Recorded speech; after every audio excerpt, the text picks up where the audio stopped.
Hello everyone, welcome to round table study.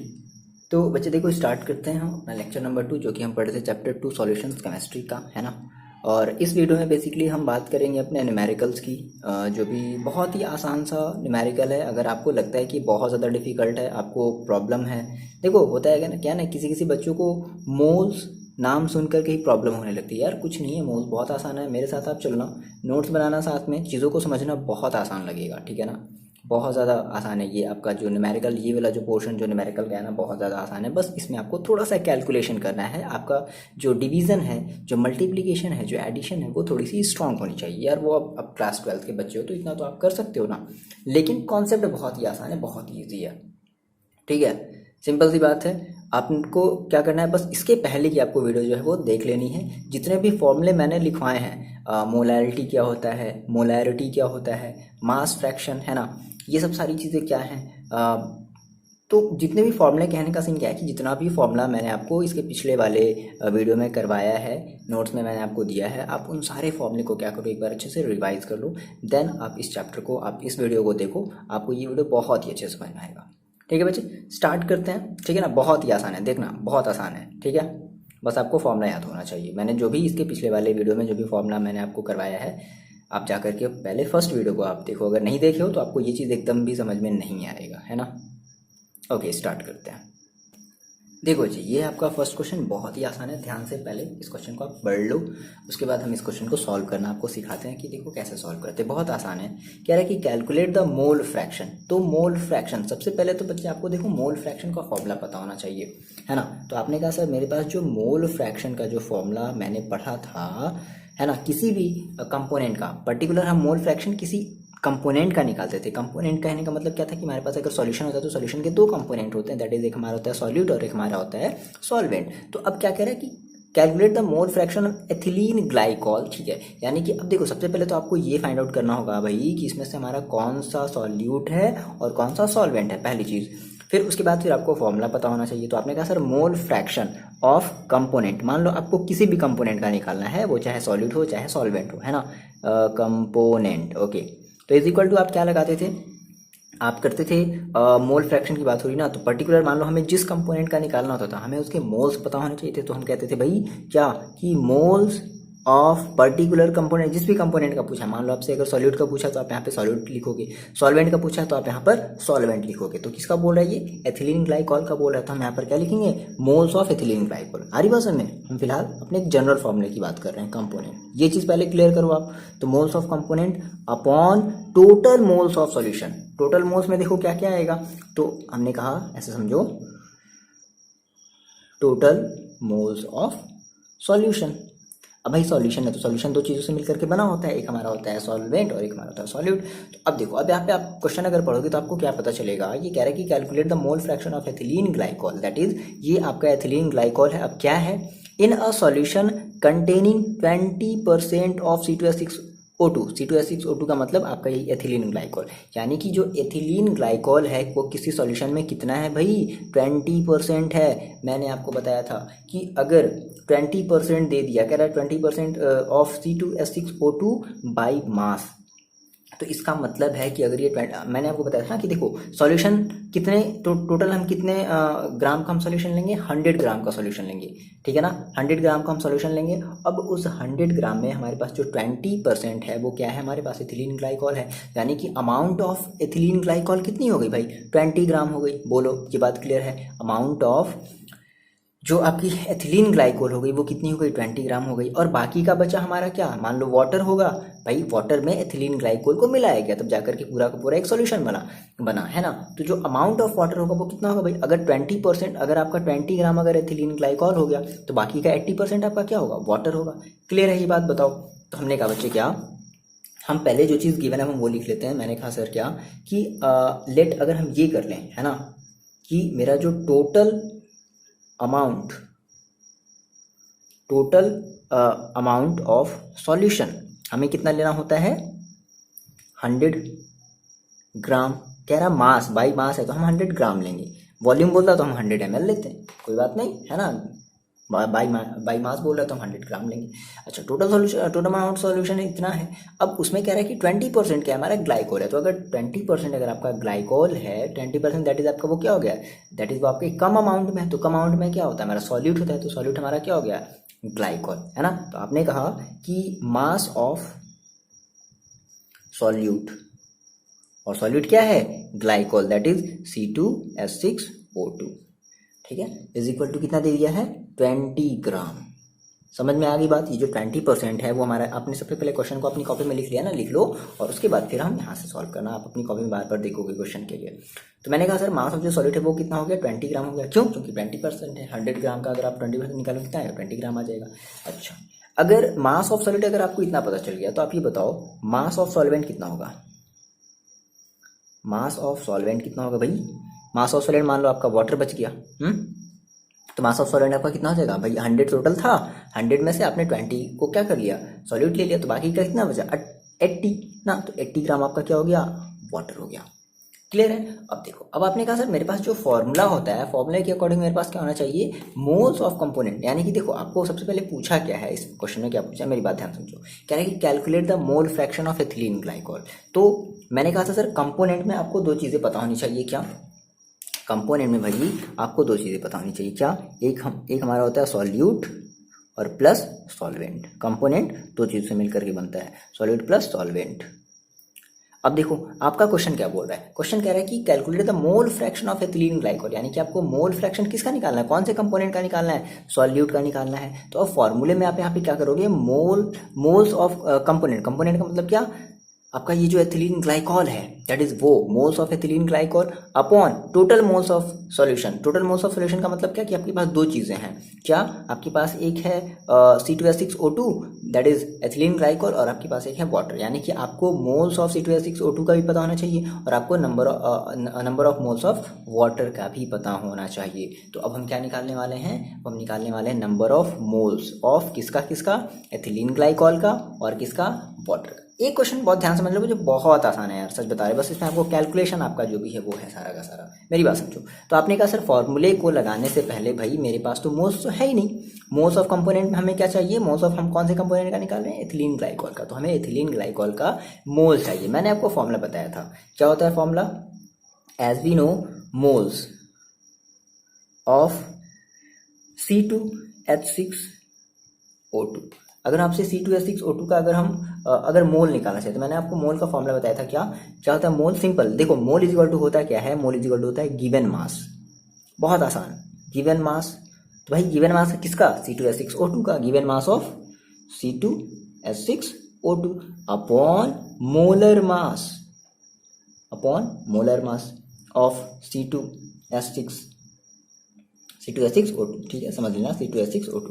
तो भाई देखो गिवन मास, अब ये बताओ मेरे को कि गिवन मास C2H6O2 का गिवन मास क्या, आपने अभी थोड़ी देर पहले कहा कितना, 20 ग्राम, 20 हम रख देंगे upon molar mass of C2H6O2। अब मोलर मास तो आपको निकालने आना चाहिए ना, मोलर मास। ये तो भाई बच्चे आप देखो क्लास 12 में हो यार, तो मोलर मास तो निकालने आना चाहिए।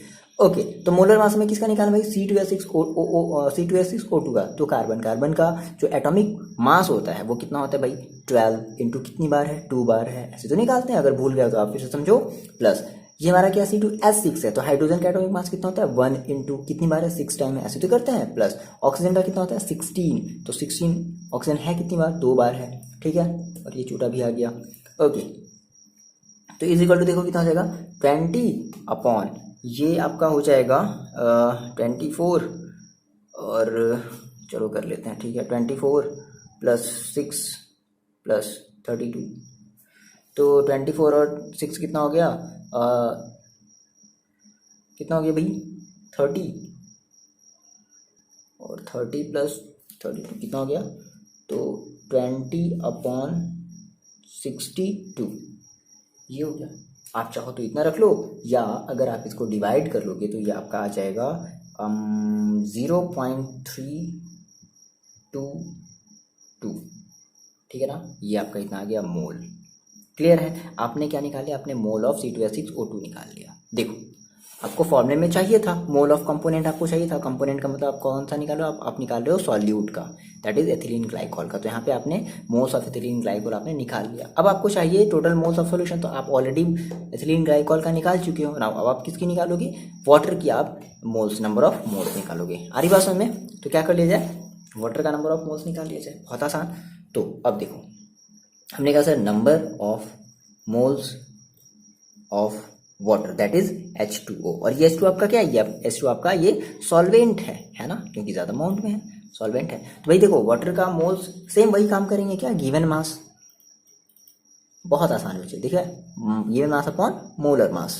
और इम्पॉर्टेंट है, आता है एग्जाम में मोलर मास, इस बार भी आया था, ठीक है। तो गिवन मास देखो कितनी है, गिवन मास है वाटर की गिवन मास कितनी है 80 अपॉन वाटर की अगर आप मोलर मास निकालोगे तो कितना होता है, H2O होता है, H2O। तो हाइड्रोजन का आप कितना करोगे 1 × 2 और प्लस ऑक्सीजन का कितना करोगे 16, तो कितना हो जाएगा 18, दैट इज 80 अपॉन 18। आप इसे अगर सॉल्व करोगे तो आपका ये आएगा 4.444 है ना मोल।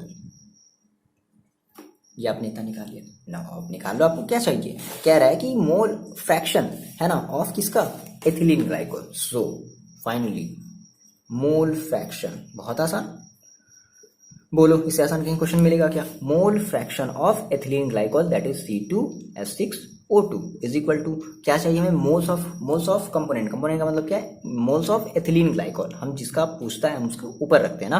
तो मोल्स ऑफ एथिलीन ग्लाइकोल देख लो कितना है, मोल्स ऑफ एथिलीन ग्लाइकोल देख लो कितना है आपके पास 0.322। आप चाहो तो ये वाली वैल्यू भी रख सकते हो है ना, और ये वाली वैल्यू भी रख सकते हो, तो शायद कुछ काटने वाटने में आपको आसानी, आपकी जैसी मर्जी, आप चाहे जैसे कर सकते हो। अपॉन फिर हमें क्या करना है, टोटल मोल्स ऑफ सॉल्यूशन। तो देखो टोटल मोल्स में क्या आएंगे, यानी कि टोटल मोल्स में आएंगे number of moles of water plus number of moles of ethylene glycol. तो number of moles of water कितना आया है, ये आया है 4.444 plus number of moles of जो आपका वाटर है, सॉरी एथिलीन ग्लाइकोल है, वो कितना आया है 0.322। ठीक है, आप इसको फर्दर सॉल्व करोगे तो कितना मिलेगा, आप इसे सॉल्व कर लोगे ना। देखो ये आपका आएगा, मैंने सॉल्व किया है, ठीक है, आप चाहे जैसे भी करो। तो ये आपका आएगा 0.068, ठीक है। ये आपका मोल फ्रैक्शन आ गया किसका, एथिलीन ग्लाइकोल का। और मान लो अगर आपसे क्वेश्चन में ये बोल देता है कि find the mole fraction of water, तो सिंपली अब यहाँ पर आप क्या रखते, अब आप यहाँ पर रखते मोल फ्रैक्शन मतलब number of moles of water upon total moles of solution. Solution मतलब दो चीज़ों से फिर से वही मिल करके बना हुआ होगा। तो अब आप जब अगर नंबर ऑफ मोल्स ऑफ अगर वाटर बोलेगा तो आप इसकी जगह क्या रख दोगे, नंबर ऑफ मोल्स ऑफ आप यहाँ पे वाटर रख दोगे, बाकी अपॉन में वही चीज़ करोगे और फिर से उसको आप डिवाइड कर लोगे। या फिर देखो हम जो टोटल मोल फ्रैक्शन किसी भी सॉल्यूशन का हम काउंट करते हैं, हमें टोटल देखो फ्रैक्शन है ना भाई, तो टोटल देखो इसका दूसरा तरीका क्या है, total mole fraction of solution कितना लेते हैं, 1 लेते हैं। तो भाई देखो अगर टोटल मोल फ्रैक्शन अगर आपने 1 माना है, हाँ, और उसमें से आपका जो सॉल्यूट है, सॉल्यूट का आपको मोल फ्रैक्शन अगर पता चल गया तो क्या सॉल्वेंट का आप मोल फ्रैक्शन नहीं निकाल सकते। भाई देखो total mole fraction of solution, okay, तो कर लिया जाए, देखो कितना हो जाएगा। देखो आपसे क्या पूछा है, इसका मतलब क्या है कि टोटल मोल फ्रैक्शन में क्या आएगा, आप ये कहोगे ना mole fraction of water plus mole fraction of ethylene glycol C2H6O2 is equal to 1। तो आपने एथिलीन ग्लाइकोल का मोल फ्रैक्शन निकाल लिया है, आपको किसका चाहिए, मोल फ्रैक्शन ऑफ वाटर। देखो अच्छा, मोल फ्रैक्शन को हम और कैसे रिप्रेजेंट करते थे, हम उसको ऐसे रिप्रेजेंट करते क्या, जिसको हम कहते थे काई कुछ ऐसे कहते थे ना, स्टाइलिश एक्स जिसको आप कह सकते हो स्टाइलिश एक्स है ना, काई। तो कितना हो जाएगा भाई 1 minus mole fraction of ethylene glycol, और कितना आया 0.068। इसको सॉल्व कर लो तो कितना आ जाएगा 0.932। क्लियर है, ये आपका फाइनल हो जाएगा इस तरीके से आंसर, अगर मान लो वाटर का पूछता है तो। समझ में आया, देख लो कितना आसान है, बताओ मेरे को कहीं भी आप आपको अगर प्रॉब्लम है तो सर आप कमेंट करके बताओ कि यहाँ से मेरे को यहाँ पर प्रॉब्लम हुई है। बट कमेंट करने से पहले बच्चे आप इसको फिर से एक बार देखना, ठीक है।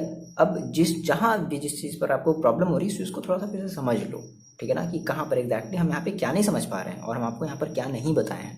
सारी चीज़ें क्लियर है, बहुत आसान वे में मैंने आपको ये चीज़ बताई है ना, बहुत आसान है। बस आपको क्या करना है, फॉर्मूला याद रखना है। देखो फॉर्मूला नहीं याद है तो नहीं, कुछ नहीं, फॉर्मूला नहीं याद है आपको, जब मोल फ्रैक्शन का जब आपको फॉर्मूला ही नहीं पता तो आपको पता ही नहीं चलेगा भाई हमें निकालना क्या है। आपने देखो सिंपल से देखो, किसी भी क्वेश्चन करने का तरीका क्या होता है ना, कि सबसे पहले हम उसके लास्ट में जाते हैं कि एग्जैक्टली हमसे पूछा क्या जा रहा है। तो हमें सर पता चल गया कि हमसे पूछा जा रहा है मोल फ्रैक्शन ऑफ कंपोनेंट, ठीक है। तो हमने फिर फॉर्मूला अप्लाई किया तो हमें ये पता चला कि मोल फ्रैक्शन ऑफ कंपोनेंट जो है, मतलब कि एथिलीन ग्लाइकॉल जो है, तो हमें क्या चाहिए होगा, हमें चाहिए होगा मोल्स ऑफ कंपोनेंट और हमें चाहिए होगा total moles of solution. That is solution में दो चीज़ों से मिलकर के बना होता है, सॉल्यूट प्लस सॉल्वेंट, यानी कि moles of solute plus moles of solvent. इसके जगह हम ये भी लिख सकते हैं। तो हमें फॉर्मूले के थ्रू हमें ये पता चल गया भाई कि हमें क्या क्या निकालना है। अब जब आपको फॉर्मूले के थ्रू जब ये पता चल गया कि आपको मोल्स निकालना है पर्टिकुलर सॉल्यूट का, फिर सॉल्वेंट का, तो आप पहले निकालो। अब मोल्स का सिंपल सा formula, given mass upon molar मास, सिंपल। जिसका भी आप मोल निकालोगे हमेशा याद रखना गिवन मास अपॉन मोलर मास। कभी कभी मोल हम और दूसरे तरीके से भी हमारा क्वेश्चन में दे देता है, तो हम उस तरीके को भी मेंशन करेंगे आने वाले क्वेश्चन में। समझ में आया ना, बहुत आसान है। इसलिए एक क्वेश्चन को इतना बनाने में देखो लगभग 18 मिनट का टाइम लग गया। चलो हम बात करते हैं नेक्स्ट क्वेश्चन की। ये क्वेश्चन बहुत इंपॉर्टेंट है ना, इन सब सारे क्वेश्चन को आप जरूर लगाओगे, मोस्ट इंपॉर्टेंट, और ये बेसिक है। नहीं सीखा तो फिर आगे वाले क्वेश्चन भी नहीं कर पाओगे। क्लियर है? देखो बच्चे, ये है क्वेश्चन नंबर 2, बहुत आसान है। तो क्या कह रहा है कि calculate the molarity of solution. यहाँ पे वर्ड आप ध्यान दो, क्या पूछा आपसे, मोलैरिटी। सिंपल सी बात है। देखो अब जैसे ही आपने मोलैरिटी पढ़ाना तो सबसे पहले मेरे को आप मोलैरिटी का फॉर्मूला बताओ। So what is the molarity of solution. किसी भी सॉल्यूशन की मोलैरिटी का फॉर्मूला क्या लगाते हो आप? Molarity of solution is equal to क्या होता है भाई, इज इक्वल टू हमें पता है भाई क्या होता है, मोल्स ऑफ, देखो फॉर्मूला याद रखना है, मोल्स ऑफ सॉल्यूट, है ना, मोल्स ऑफ सॉल्यूट। अच्छा, अपॉन वॉल्यूम ऑफ सॉल्यूशन।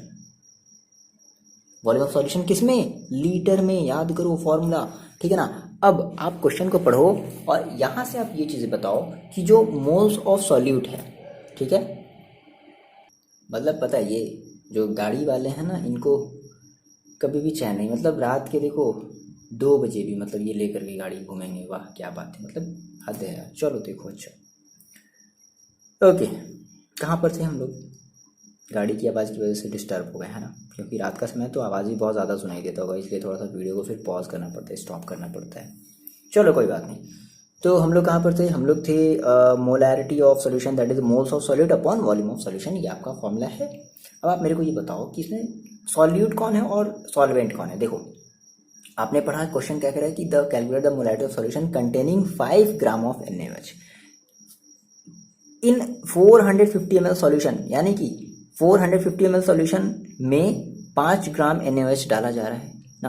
तो हमारा जो NaOH हो गया वो क्या हो गया हमारा, वो हो गया सॉल्यूट। दैट इज सॉल्यूट की अगर हम बात करें तो moles of solute that is moles of NaOH। तो आपको क्या निकालना है, आपको NaOH का मोल्स निकालना है, और जो वॉल्यूम्स दिया गया है, ये जो ml में दिया गया है, इसको आपको कन्वर्ट करना है लीटर में। देन आप इस फॉर्मूले में रख दो, आपका आंसर। बोलो कहीं मिलेगा क्या इससे आसान क्वेश्चन? आ रही बात में क्या करना है, यही काम हमें करना है ना। तो सर हमने कहा सर मेरे पास गिवन क्या है, ओके गिवन क्या है वैसे मेरे पास, देखो ये कह रहा है कि कंटेनिंग 5 ग्राम ऑफ NaOH, यानी कि मास ऑफ NaOH, है ना, कितना दिया है 5 ग्राम। इसमें साफ साफ दे दिया, इसमें ऐसा कुछ नहीं बोला परसेंटेज वाला, ऐसा कुछ भी नहीं बोला, कह रहा है साफ साफ मास ऑफ NaOH। तो हमने लिख लिया मास ऑफ NaOH ग्राम में। अब जब हमें मास पता है भाई, तो हम इसका क्या कर सकते हैं, हम इसका मोल्स निकाल सकते हैं क्या? तो निकाल लिया जाए यहाँ पर। हमने कहा sir moles of, number of moles of NaOH, तो क्या हो जाएगा, आप क्या लगाओगे, आप कहोगे गिवन मास। बोलो, मैंने आपको ये तो बताया, प्रैक्टिस हो जाएगी आपकी। गिवन मास ऑफ किसकी, NaOH upon molar mass of NaOH। बोलो, और कोई मैंने फॉर्मूला बताया हो तो? यही तो बताया बार बार, ये तो हम यूज कर रहे हैं। गिवन मास हमारी कितनी है, 5 ग्राम अपॉन मोलर मास कितनी होती है भाई, सोडियम हाइड्रोक्साइड की, दैट इज Na का देखो कितना होता है 23, ठीक है। Na का कितना होता है 23 प्लस ऑक्सीजन का कितना होता है 16 प्लस हाइड्रोजन का कितना होता है 1, तो कितना हो जाएगा 17, और ये आपका हो जाएगा 5 अपॉन 0 और 3 4 40, ठीक है, कितना हो गया 40। ओके, आप इसको सॉल्व कर लो या फिर आप इतना ही रख लो। तो आप इसको अगर सॉल्व करोगे तो लगभग ये 5 बन जा और 5 8 जा और ये आपका जो आंसर है, मतलब जो आपका मोल्स है वो आ जाएगा लगभग 0.125 मोल। ठीक है, नंबर ऑफ मोल आपने ये इतना निकाले, किसका, मोल्स ऑफ एनर्जी निकालेगा। फिर फाइनली आपको फॉर्मूले में और क्या चाहिए, वॉल्यूम ऑफ सॉल्यूशन, है ना, वॉल्यूम ऑफ सॉल्यूशन। तो देखो सॉल्यूशन कितना दिया गया है, ये दिया गया है वॉल्यूम ऑफ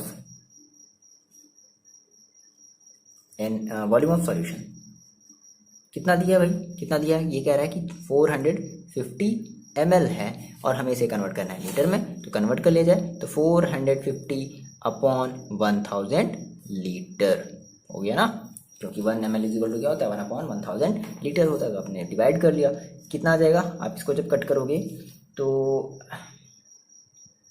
इसको वैसे ही छोड़ दो, ठीक है ना, वैसे ही इसको हम छोड़ देते हैं, ठीक है, ओके, या 0 0 आप कट कर लो, आपकी मर्जी, ठीक, कट कर ले रहे हैं तो आपकी मर्जी, ठीक है। देखो ऐसा क्यों कर रहे हैं, देखो अब जब आप फॉर्मूला अप्लाई करोगे, क्या, मोलैरिटी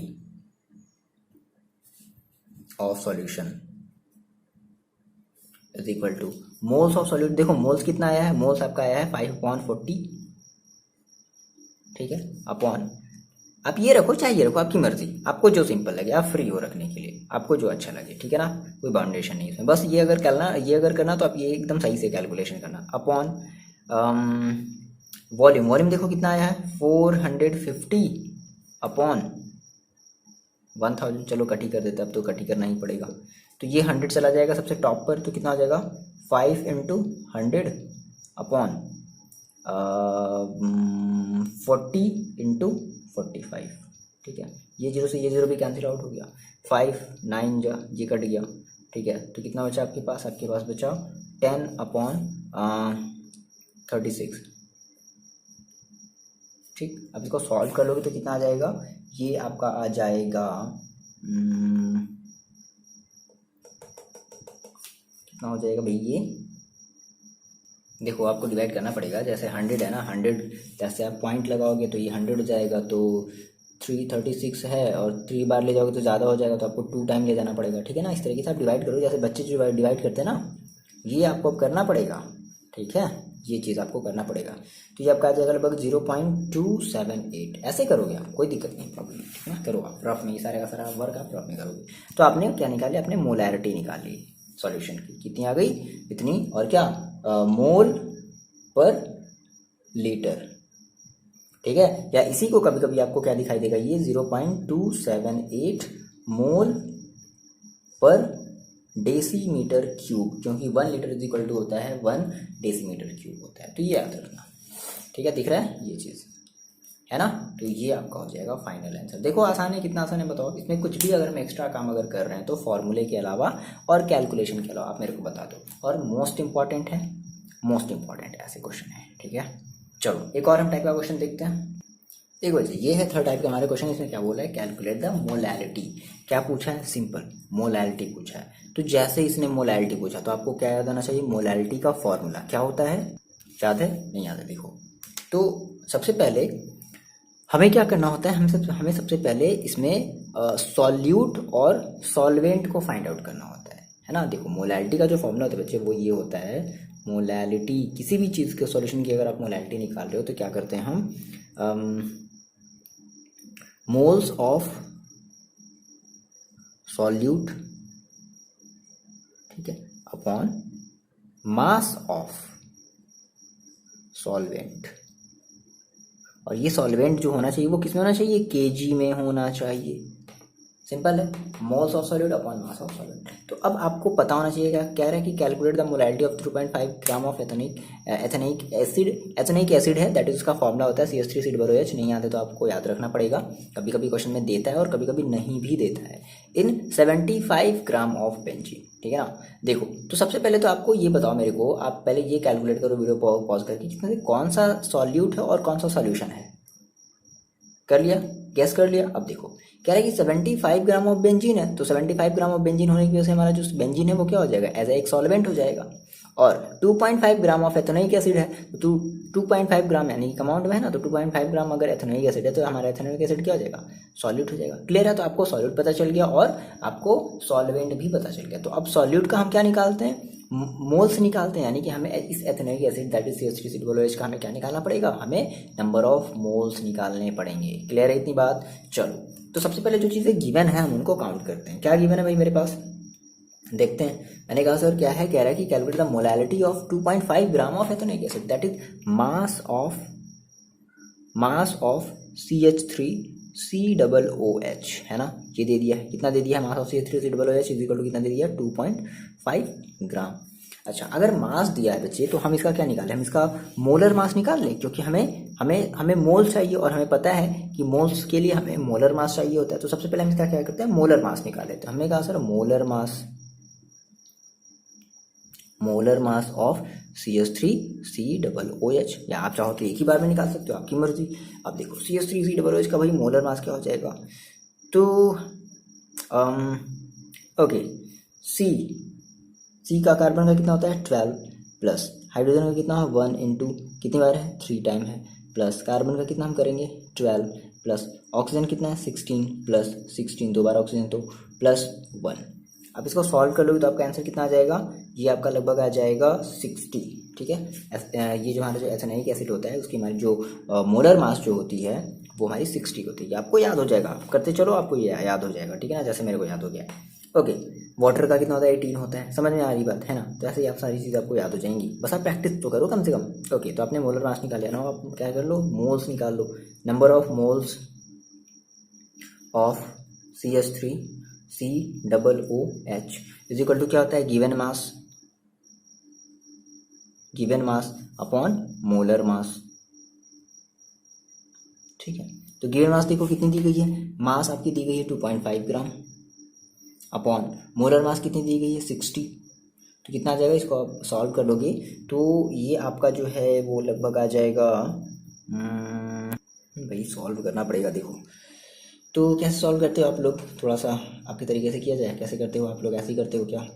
देखो 2.5 है तो हम क्या करते हैं, हम ऊपर नीचे 10 का मल्टीप्लाई कर देते हैं। तो ऐसा करते हैं, नीचे 10 का मल्टीप्लाई करते हैं, हम ऐसे कर देते हैं 25 इंटू 10⁻⁻1 अपॉन 60। बोले ऐसा कर सकते हैं क्या भाई, 10 का ऊपर मल्टीप्लाई कर दिया और 10⁻⁻1 कर दिया, बात एक ही है ना। अच्छा, तो ये इसको आप काट लो 5 जा, और ये आपका कट जाएगा कितना 5 1 जा और 5 4 जा। ठीक है, कितना आ गया आपके पास 5 इंटू 10⁻⁻1 अपॉन 14, या कह लो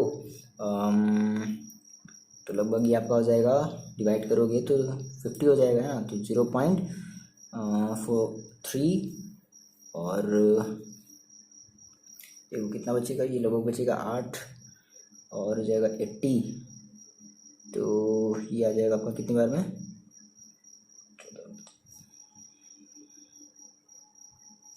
5 टाइम में जाएगा। ठीक है, इंटू 10⁻⁻1 और ये आपका आ जाएगा 0.035, है ना। चलो आप ये रखो, चाहे या फिर चाहे आप तो ये वाली वैल्यू भी रख सकते हो। देखो आपने मोल्स निकाल लिया ना, आपको अब क्या दिया है, कह रहा है कि 75 ग्राम ऑफ बेंजीन है, यानी कि क्या दे दिया, मास ऑफ सॉल्वेंट, है ना, दैट इज बेंजीन का फॉर्मूला क्या होता है C6H6, वैसे इसकी कोई फॉर्मूले की ज़रूरत है नहीं। तो कितना दे दिया है 75 ग्राम। आप इसको किस में कन्वर्ट करो, क्योंकि हमारे फॉर्मूले में क्या चाहिए, हमें केजी में चाहिए। तो क्या कर देंगे 75 अपॉन 1000 केजी। ये आपने कैसे निकाल लिया, केजी में निकाल लिया। नाउ हम मोलैलिटी निकाल लें। सो मोलैलिटी ऑफ क्या कहते हैं, मोलैलिटी ऑफ किसका पूछा है 2.5 ग्राम ऑफ एथेनोइक एसिड। ठीक है, दैट इज सॉल्यूशन का बोला है। ठीक है, तो मान लो हम एथेनोइक एसिड का बोल रहे हैं। ठीक है, तो CH3COOH इज इक्वल टू, हमें क्या करना होता है मोल्स ऑफ सॉल्यूट। तो मोल्स ऑफ सॉल्यूट देखो कितना है, तो CH3COOH कितना दिया है, इसका मोल्स कितना आया है, हम ये वाला रख लेते हैं 2.5, क्योंकि बहुत ज़्यादा इसमें मेरे ख्याल से कुछ गड़बड़ अगर हुआ होगा तो इस वाले से सही हो जाएगा। देखो क्योंकि मान लो पॉइंट में, मान लो आपने ये कुछ गड़बड़ किया, फिर आप फिर से पॉइंट में आप कुछ और डिवाइड करोगे कुछ और, तो आंसर बहुत ज़्यादा वैरी करेगा। ठीक है ना, ध्यान रखना। तो डिवाइड हमेशा एक ही बार किया जाता है, याद रखना इस चीज़ को। तो 2.5 upon 60 upon mass of solvent कितना है 75 अपॉन 1000। ये 1000 चला गया सबसे टॉप पर, ये चला जाएगा यहाँ पर, कितना हो जाएगा 2.5 इंटू 1000 अपॉन 60 इंटू 75। तो एक जीरो से ये एक जीरो कट गया और ठीक है ठीक है ठीक है। और इस 10 100 में से एक ज़ीरो लेकर के इसके साथ मल्टीप्लाई कर दो तो कितना आ जाएगा, ये आपके पास आ जाएगा, देख लो, ये आपके पास आ जाएगा 25 इंटू 10 अपॉन 6 इंटू 75। 25 1 जा 25 3 जा, ठीक है, कितना आ गया 10 अपॉन 18। और जो आप इसको फर्दर जब आप डिवाइड करोगे तो ये आपका आ जाएगा लगभग 5 टाइम में जाएगा तो 0.556 मोल पर केजी, ठीक है, मोल पर केजी है ना। तो ये आपका फाइनल आंसर हो गया। बोलो कितना आसान है कि नहीं, ठीक है। चलो बच्चे, अब आप एक क्वेश्चन आप मेरे साथ करोगे और आपको उसका आंसर बताना है और देखते हैं आप ये कर पाओगे या नहीं कर पाओगे, ठीक है। अब अपने आप को आपको चेक करना है ना कि अब आप कर पा रहे हो या नहीं कर पा रहे हो, ठीक है। देखो तो क्वेश्चन है आपका, चलो बच्चे ये आपके लिए क्वेश्चन है, आप करके देखो आप कर पा रहे हो या नहीं कर पा रहे हो, ठीक है। इसमें हाँ ऐसा नहीं दिया, बेंजीन का फॉर्मूला दिया है और कार्बन टेट्राक्लोराइड का फॉर्मूला भी नहीं दिया हुआ है, आपको खुद से ये ट्राई करना है। चलो हम बस आपको हिंट दे रहे हैं। जो कार्बन टेट्राक्लोराइड होता है उसका फॉर्मूला होता है तो आपको पता होगा CCl4 और बेंजीन का आपको पता होगा C6H6, ठीक है ना। क्या कह रहा है, वीडियो पॉज करो और ट्राई करो। कर लिया ट्राई कर लिया। चलो देखो हम करते हैं। देखो क्या कह रहा है, सबसे पहले बच्चे बात मेरी समझो, क्वेश्चन समझो। अगर आपने कर लिया है तो आप वीडियो को डायरेक्टली स्किप करके आप अपना आंसर मैच कर लो, और अगर आप नहीं कर पाए हो तो आप वीडियो को देखो कि सर आप ये कैसे कर ले रहे हो या फिर आप क्यों नहीं कर पा रहे हो। देखो कह रहा है कि calculate the mole fraction of benzene. सबसे पहली चीज़ क्या निकालना, हमें मोल फ्रैक्शन निकालना है। तो सबसे पहली चीज़ भाई आपको मोल फ्रैक्शन का फॉर्मूला पता होना चाहिए, और किसका निकालना है, बेंजीन का, ठीक है। In solution containing 30% by mass in carbon tetrachloride, okay. तो देखो कह रहा है कि calculate the mole fraction of benzene, आपको बेंजीन की मोल फ्रैक्शन निकालनी है, ठीक है। किसी सॉल्यूशन में बेंजीन है और अभी आपको ये नहीं पता, अब ये जब आपने जब स्टेटमेंट पढ़ा ना यहाँ तक, तो आपको नहीं पता कि ये बेंजीन हमारा क्या सॉल्यूट है या सॉल्वेंट है। कह रहा है कि containing 30% by mass in carbon tetrachloride, okay. यानी कि जो ऐसे कह सकते हैं कि हमारी जो बेंजीन है, देखो मोल fraction of benzene in solution containing, जो कि बेंजीन देखो कितना कंटेन किया हुआ है पूरे सॉल्यूशन का, 30% कंटेन किया हुआ है। आगे बात समझे, तो अगर 30% भाई अगर कंटेन किया हुआ है तो आपके पास ये क्या हो गया, ये हो गया आपका सॉल्यूट। और जो कार्बन टेट्राक्लोराइड है दैट इज CCl4 है, ये क्या हो गया, ये आपका हो गया सॉल्वेंट। तो दो चीज़ें पहले आपने सही करा है, अपनी कॉपी में देखो, अगर दो चीज़ें सही है तो बड़ी अच्छी बात है। देखो तो आपने कहा सर कि सेम वही कहानी, फिर से हम क्या कर लें, टोटल हम सोल्यूशन कितना मान लें, 100% 100 ग्राम मान लें, है ना। तो हमने कहा since mass of solution is equal to 100 gram. अब इसमें जो हमारा बेंजीन है वो कितने 30% है, तो हमने कहा sir mass of benzene that is C6H6, आप ये भी लिख सकते हो, कितना हो जाएगा 30 ग्राम। बोलो अच्छा, अगर बेंजीन की मास अगर 30 ग्राम हो गई तो बाकी का जो हमारा ये हमारा क्या, ये हमारा सॉल्यूट है, तो बाकी का हमारा जो सॉल्वेंट बचा यानी कि मास ऑफ सॉल्वेंट, और सॉल्वेंट में क्या है CCl4 इज इक्वल टू कितना आ जाएगा 70 ग्राम। बोलो अच्छा, फिर आपने कहा कि क्या भाई पूछ कह रहा है कि मोल फ्रैक्शन ऑफ बेंजीन। तो आपको पता है बच्चे क्या, मोल फ्रैक्शन का formula, mole fraction that is stylish x, जिसको आप काई कहते हो, है ना, बेंजीन इज इक्वल टू क्या होता है, मोल्स ऑफ बेंजीन, है ना, moles of benzene upon total moles of, कह सकते हैं ना, टोटल मोल्स ऑफ हमारा जो भी सॉल्यूशन होता है उसकी हम टोटल मोल्स की हम बात करते हैं, क्या लिख लें, टोटल मोल्स ऑफ सॉल्यूशन। और टोटल मोल्स ऑफ सॉल्यूशन में क्या क्या आएगा, दो चीज़ें आएंगी, सॉल्वेंट और सॉल्यूट, यानी कि बेंजीन का मोल्स और प्लस बेंजीन का moles plus carbon tetra that is CCl4 का मोल्स। क्लियर है। तो हम सबसे पहले क्या निकाले, मोल्स ऑफ बेंजीन निकाला है ऐसे, ओके। तो हमने कहा sir mole of benzene, number of moles of benzene, बहुत आसान है, इज इक्वल टू गिवन मास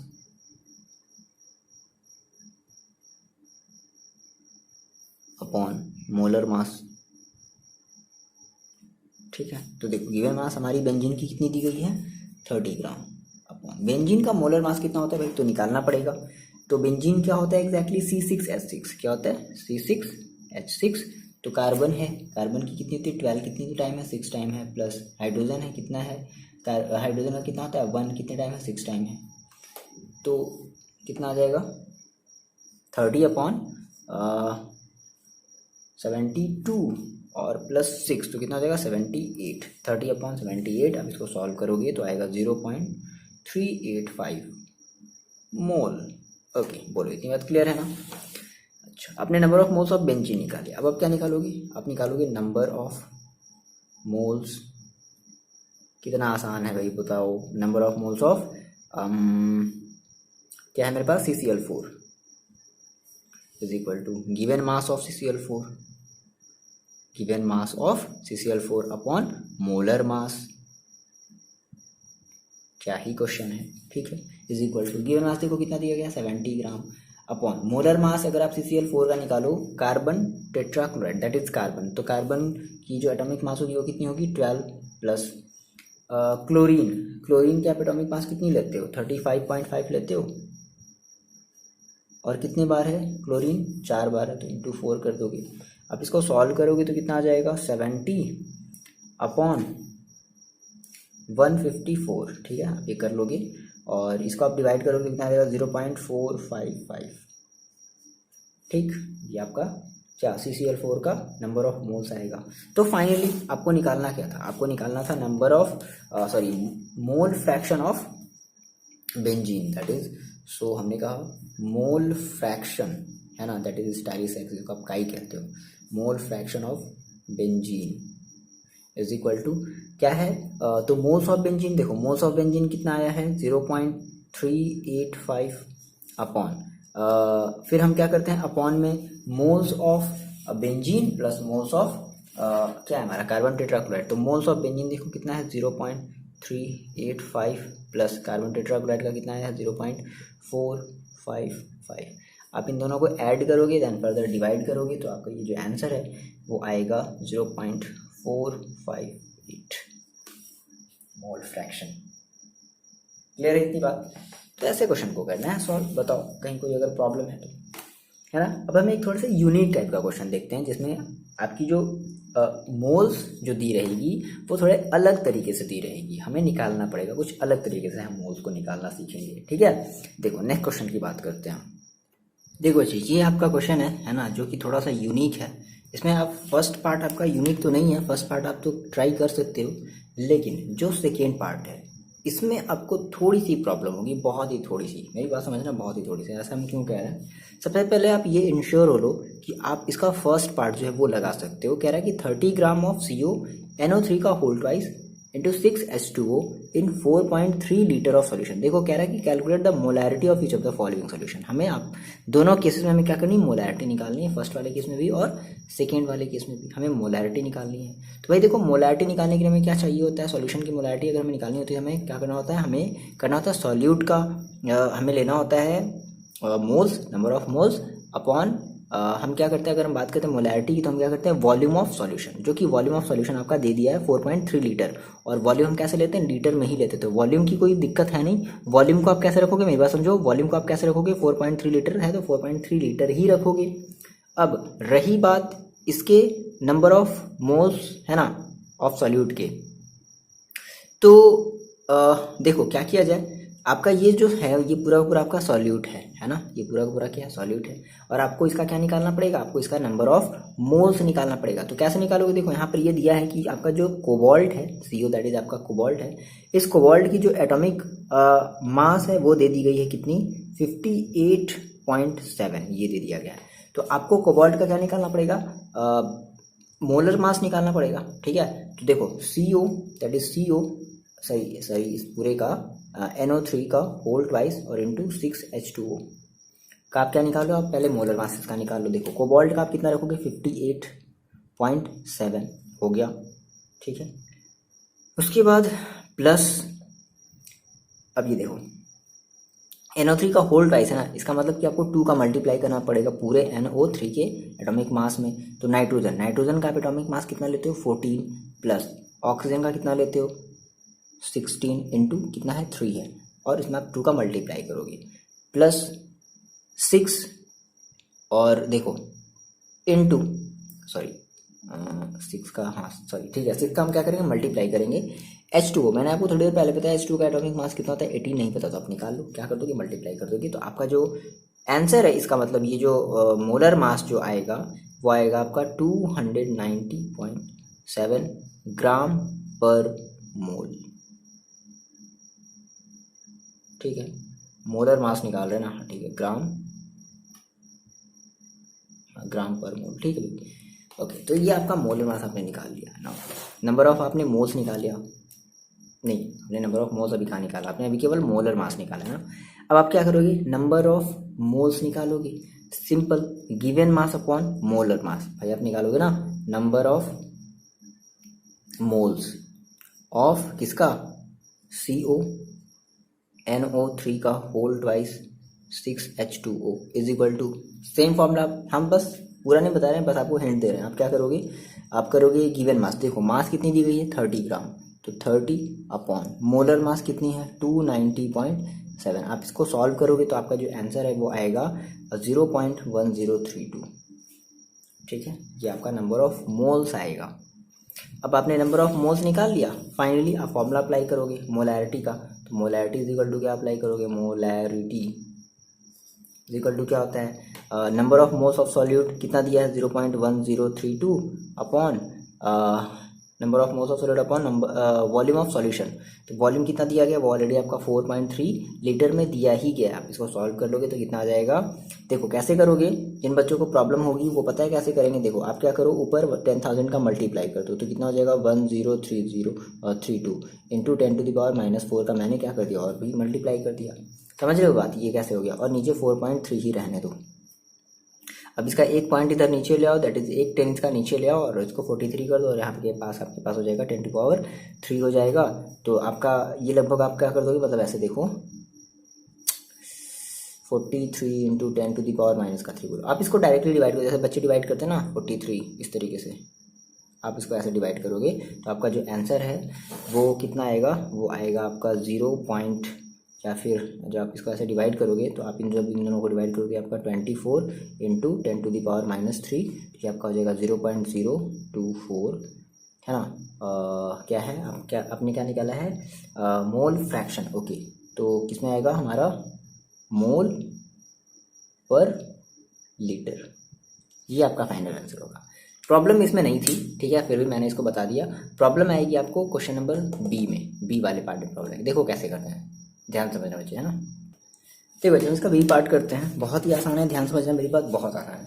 कह रहा है कि इसके में भी आपको क्या निकालनी थी मोलैरिटी निकालनी है। तो सिंपल भाई आप मोलैरिटी के लिए क्या फॉर्मूला अप्लाई करोगे number of moles of solute upon volume of solution है ना ये तो आप करोगे और वॉल्यूम आपकी दी गई है कितनी लगभग 50 जो है वो ml दी गई है लेकिन इस 50 ml को आप किस में कन्वर्ट करोगे लीटर में कन्वर्ट करोगे क्लियर है। बट उसके पहले हमें चाहिए number of moles of solute जो कि सॉल्यूट हमारा क्या है H2SO4 है। सॉल्यूट हमारा क्या है ये हमारा है सॉल्यूट और हमें इसके चाहिए क्या नंबर ऑफ मोल्स चाहिए। बट ये क्या दे दिया कह रहा है कि 30 मिलीलीटर ऑफ 0.5 m। अब इस m का मतलब क्या है मेरे को आप बताओ। इस m का मतलब है मोलैरिटी। क्या दे दिया गया है मोलैरिटी दे दिया गया है सॉरी हाँ ठीक है मोलैरिटी हाँ ठीक मोलैरिटी दे दिया गया ओके। तो अब देखो तो आपको m का मतलब आपने पता है ना मोलैरिटी आपने क्या था ना सर मोलैरिटी को हम कैपिटल M से रिप्रेजेंट करते हैं स्मॉल m को हम मोलैरिटी से रिप्रेजेंट मतलब मोलैरिटी को हम स्मॉल m से रिप्रेजेंट करते थे। ये सारी चीज़ें तो फिक्स हैं। अच्छा तो ये हमारे पास क्या गिवन है एग्जैक्टली हमें पता है। देखो गिवन क्या है बच्चे मेरे पास गिवन है molarity of H2SO4 is equal to कितना दिया है ये दिया है 0.5। अच्छा अब ये तो मोलैरिटी को आप जैसे रिप्रेजेंट कैसे करते हो मोल पर लीटर बोलो क्या ये गलत है भाई मोलैरिटी को हम कैसे रिप्रेजेंट करते हैं मोल पर लीटर ये तो करते हैं। आपको यहाँ से केवल और केवल निकालना है मोल। क्या निकालना है मोल और कितने ml हैं ये जो H2SO4 है वो कितना ml है वो 30 ml है तो 30 ml में आपको निकालना है। और ये जो आपने मोलैरिटी आपने जो लिया है ना, ये पर लीटर है, आपने ये लिया भाई फॉर्मूला। आप क्या लेते हो, आप पर लीटर लेते हो ना, मोलैरिटी किसमें होती है, लीटर में होती है ना, मोल पर लीटर, तो पर लीटर में आपने लिया। बट यहाँ पे कह रहा है कि आपके पास तो ये 30 मिलीलीटर है। देखो पर लीटर है तो पर लीटर का मतलब क्या, पर 1000 लीटर, पर सॉरी 1000 लीटर नहीं, पर 1000 मिलीलीटर है ना। इसका मतलब है कि हमारे ये 1000 मिलीलीटर गिवन है, ठीक है। तो अगर आप 1 मिलीलीटर का निकाल, देखो आपको 30 मिलीलीटर का चाहिए, तो आपने कहा sir for 1 millilitre is equal to आपको क्या करना पड़ेगा, 0.5 मोल अपॉन इस लीटर की जगह आपको क्या रखना पड़ेगा, 1000 मिलीलीटर रखना पड़ेगा। आपने 1 मिलीलीटर का निकाल लिया, बट आपको कितने मिलीलीटर का चाहिए, अपने क्वेश्चन में देखो 30 मिलीलीटर का चाहिए। So for 30 millilitre is equal to 0.5 mole upon 1000 millilitre into 30 millilitre. समझ गए, मिलीलीटर से मिलीलीटर कैंसिल, क्या बचा केवल मोल। तो आपने क्या निकाल लिया, आपने निकाल लिया नंबर ऑफ मोल्स। क्लियर है मेरी बात, बताओ कॉन्सेप्ट क्लियर हुआ भाई। आपको चाहिए था मोल्स, आपने निकाल लिया मोल्स, है ना। तो आपने कहा so number of moles of H2SO4 is equal to कितना हो गया, तो देखो 0.5, एक जीरो से एक जीरो कट कर दो, कितना आ गया 1.5 अपॉन 100। आप इसे सॉल्व करोगे तो आपका जो आंसर है वो आ जाएगा गा सिंपल, कितना आ जाएगा 0.015। मतलब ये आपका आंसर फाइनल नहीं हुआ, आपने ये क्या निकालिया, आपने ये निकाल लिया number of moles of H2SO4। Finally आपको और क्या चाहिए, आपको चाहिए वॉल्यूम ऑफ सॉल्यूशन, दिया गया है वॉल्यूम ऑफ सॉल्यूशन, कितना दिया गया भाई 500 मिलीलीटर। इसको कन्वर्ट कर लेते हैं 500 अपॉन 1000 लीटर। सो फाइनली क्या नहीं क्या निकालना है आपको, निकालना है मोलैरिटी, है ना। So molarity of H2SO4 is equal to moles of H2SO4 upon volume, कितना आसान है भाई, वॉल्यूम ऑफ सॉल्यूशन, और वो भी कैसे, लीटर में रख दिया मैंने। मोल्स ऑफ H2SO4 कितना है 0.015 अपॉन वॉल्यूम ऑफ सॉल्यूशन देखो कितना है, तो 500 अपॉन 1000, ये चला गया ऊपर, कितना आ गया, ये हो गया आपका 15 अपॉन 500। इसको आप कट कर लोगे पूरा का पूरा, तो फाइनली आपका आ जाएगा 0.03 मोल पर लीटर, ठीक है ना। तो फाइनली आपने मोलैरिटी निकाल ली किसकी, H2SO4 की। क्लियर है। ओके बच्चे, एक लास्ट इस टाइप का हम एक क्वेश्चन देखते हैं। कह रहा है कि calculate the mass percentage of benzene. देखो कितना आसान क्वेश्चन है, आपको मास परसेंटेज का फॉर्मूला पता है क्या। कह रहा है कि calculate the mass percent of benzene that is C6H6 and carbon tetrachloride. आपको दोनों का मास परसेंटेज निकालना है। If 22 gram of benzene is dissolved in 122 gram of carbon. तो पहले आप इतना क्वेश्चन पढ़ो और आप मन में पहले ये सोचो कि इसमें क्या सॉल्यूट है और क्या सॉल्वेंट है। वैसे इसका सॉल्वेंट से कोई लेना देना नहीं है, बट आप ये कोशिश करो। देखो कह रहा है कि 22 ग्राम बेंजीन है, तो हमारा जो बेंजीन हो गया वो हमारा एक सॉल्यूट हो गया, और 122 ग्राम ऑफ कार्बन टेट्राक्लोराइड है, तो हमारा जो CCl4 है वो हमारा एक सॉल्वेंट हो गया। क्लियर ही बात है। देखो तो सबसे पहले आपने कहा सर मास परसेंटेज, तो मास परसेंटेज का आपको फॉर्मूला पता होना चाहिए। क्या होता है मास परसेंटेज इक्वल टू क्या होता है, तो मास ऑफ कंपोनेंट। अब कौन सा कंपोनेंट बोला है ये तो डिपेंड करता है कंपोनेंट में से, जैसे बेंजीन का बोला है तो आप mass of component mass of benzene रखोगे upon mass of total mass of solution, total mass of solution. Solution का कितना मास है हमें ये भी देखना पड़ेगा। ओके तो अब सबसे पहले हम करते हैं sir given mass of component. जैसे मान लो आपको निकालना है बेंजीन का, तो mass of benzene upon total mass that is mass of benzene plus mass of ये, और इनटू हम क्या करते हैं पे 100 भी करते हैं, 100% करते हैं, ठीक है। तो आपने कहा सर गिवन क्या है, तो गिवन क्या है मास ऑफ बेंजीन गिवन है, जिसको आप कहते हो C6H6। कितना गिवन है 22 ग्राम गिवन है एंड मास ऑफ CCl4 कितना गिवन है 122 ग्राम, है ना, गिवन है। अच्छा, तो आपको चाहिए क्या, आपको चाहिए मास ऑफ सॉल्यूशन, है ना, तो आप निकाल लो, मास ऑफ सॉल्यूशन निकाल लो। कितना हो जाएगा mass of solution is equal to, तो mass of solution is equal to क्या हो जाएगा, मास ऑफ सॉल्यूट, भाई सॉल्यूशन किससे मिलकर के बना है, सॉल्यूट और प्लस सॉल्वेंट से, तो mass of solute plus mass of solvent,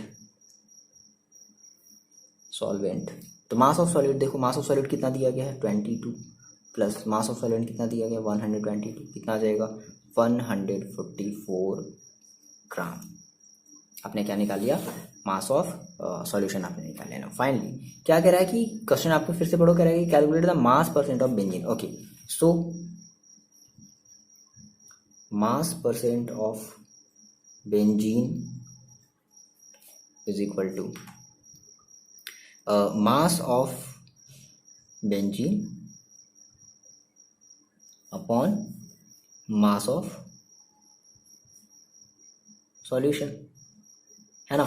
तो मास ऑफ बेंजीन कितना दिया गया है 22 अपॉन मास ऑफ सॉल्यूशन कितना है 144। आप इसको सॉल्व कर लोगे कितना आ जाएगा, ये आपका आ जाएगा इंटू 100 भी करना है भाई, 100% इंटू 100%, तो कितना आ जाएगा, ये आपका आ जाएगा 15.2%, ठीक है। नाउ आपसे फिर क्या पूछा है, एंड क्या पूछा है, mass percent of CCl4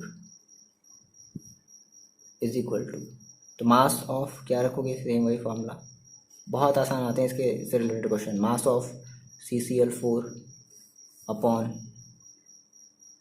mass of solution into 100%। तो मास ऑफ CCl4 देखो कितना गिवन है 122 अपॉन मास ऑफ सॉल्यूशन कितना है 144 इंटू 100%। आपने इसको सॉल्व किया तो फाइनली आपको मिला कितना 84.7%, ठीक है, आपका फाइनल आंसर हो गया। तो बस इसी टाइप के क्वेश्चन आपके आने हैं, आपको बुक में, आपकी बुक में जो भी आपके क्वेश्चन दिए गए हैं आप सब सारे के सारे इसी तरीके से लगाओगे, और अगर आपको अगर कोई क्वेश्चन प्रॉब्लम कर रहा है तो आप मेरे को कमेंट करके बताओगे, ठीक है। फिलहाल वीडियो को रखते हैं यहीं पर फिनिश करते हैं, और आपको ये वीडियो कैसा लगा, आपको ये सारे के सारे क्वेश्चन जो है वो समझ में आए या नहीं आए, आपको ये कमेंट करके बताना है, ठीक है। और पढ़ाई करते रहो और अपना ख्याल रखो।